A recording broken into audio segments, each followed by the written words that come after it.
We are slowly getting the development of WWE 2K24's DLC that's coming out next week, and you guys see little teasers here and there. Today they dropped Jimmy Hart as the manager, Honky Tonk Man, his entrance, his full entrance actually. I thought that it looked great. I mean, as I've mentioned before, 2K isn't lacking in the graphics, it's just the depth. You know what I'm saying? Graphically, the game looks beautiful. It looks amazing. I think it is a huge win for the community in general when you see things like this being shown.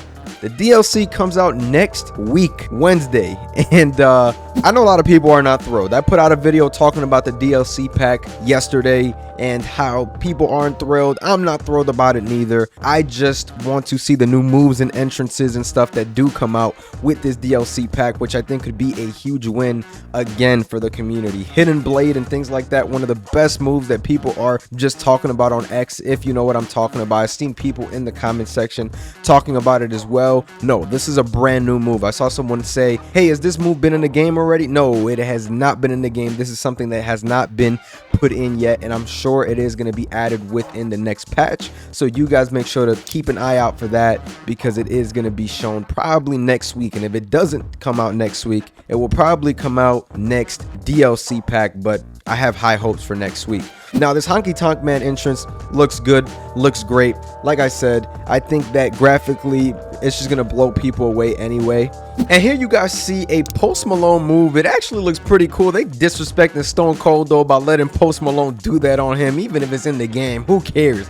You know what I'm saying? But you guys see, I think Post Malone actually got a pretty dope attire. With the way he's dressed, they're gonna give him a pretty cool moveset, I can tell. I'm really excited just to see what comes out as part of this pack.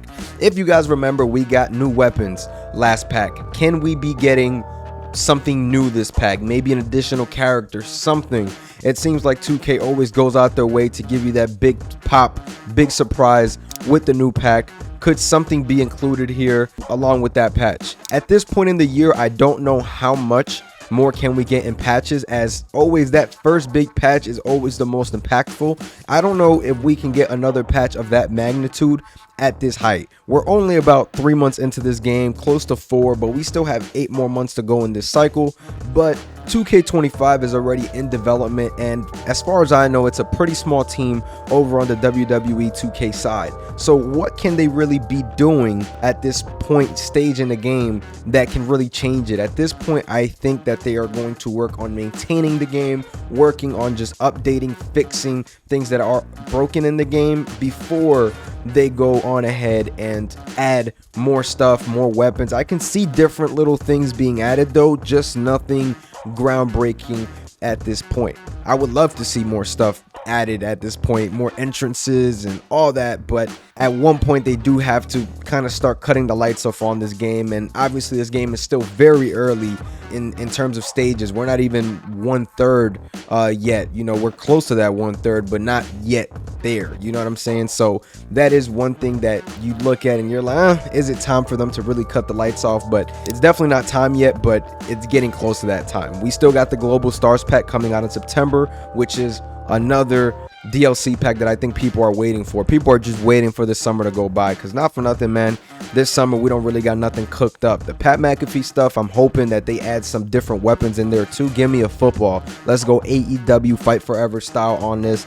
But guys, Honky Tonk Man looks great. Just to go on ahead and recap everything we've talked about, DLC, all that. But I've heard you guys been having some trouble on the Dijak live event. You guys have been asking me for tips and tricks over on Twitter, X, whatever you want to call it at this stage in the game. I got something for y'all. The one thing that you want to make sure that you do is pick a wrestler that you're confident in their moveset. I'll be honest, Joe Coffey, his clothesline has not been reversed yet. I've played this challenge a couple times already. Dijak has not reversed it. I don't know if it's something with the move, which is harder to reverse on the computer. I'm not sure, but you want to make sure that you use Joe Coffey in this live event because of the finisher. You can use whoever you want, but personally, Joe Coffey for me is the guy. Now, guys, it is an Extreme Rules match. Beat Dijak to the point where he's not getting up as fast anymore, which is pretty fast. A couple moves. Be on the swivel for reversals, because that plays a big part in you gaining the ratings. At least for me, when I use Joe Coffey, I have to get 5 reversals to get 15 points in the match, because you do have to get to 90, so that's essential as well. So once Dijak is on the ground, you beating him up with a chair, that way he's not getting up constantly as well. You start beating on that arm because you have to turn his arms red. As he's chilling there, you taunt, you do what you got to do. You taunt him, do your 2 taunts, stuff like that, and keep beating on his arm because it's harder to reverse. And another quick thing, you want to keep using the B button to keep grappling on the ground. B plus B, and that's going to keep doing a move on his arm. Yes, he will reverse it from time to time, but personally I found it as the most effective way to get it done.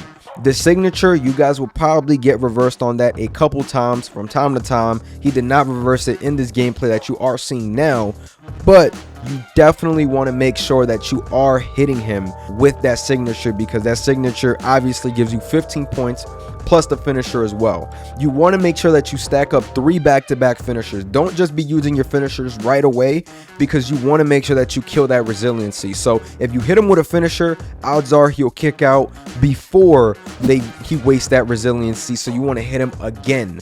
At that point, you should be around 75. If you got to keep beating on the arm or do another taunt, you know, throw that in there, mix it in there, beat him up a little bit more. You're going to hit him with that finisher. As you guys see in this gameplay, I beat him with like a couple seconds left on the clock because I was waiting for him to hit me with a move so I can reverse it. So to me personally, this challenge has been easy. Some of you guys have grasped it, but Kenny Bomb, another great content creator friend of mine, he said, bro, I can't beat it. So I said, maybe I can make a gameplay video on this. So I definitely want to go on ahead, show you guys with this My Faction stuff. Personally, I do love the live events. I think that it's a great way to get cards and, you know, keep people intrigued and coming back. Me personally, I don't stay on My Faction all the time, but I am, you know, going on there for the live events. Natalia I was able to get for free, and she's an Amethyst card, 88 overall.